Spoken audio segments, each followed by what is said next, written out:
অমায়না বাহুবলী কোথায়? কখন উঠবে? আমি চলে গেলে আমার বেশি সময় আর নেই, তাই সময় থাকতে থাকতে যা করতে হবে, সময় থাকতে থাকতে সবাই মিলে বাহু তুলে বৃন্দাবনের তরুলতায় সবাই বলে রাধা রাধা রাধা।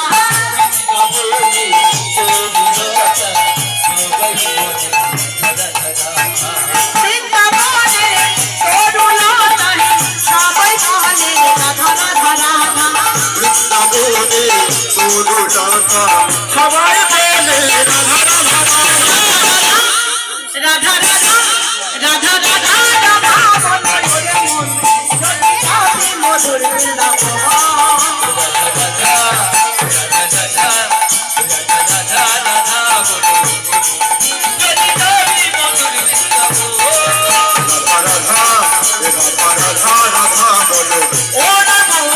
যাবে মধুর বৃন্দাবন।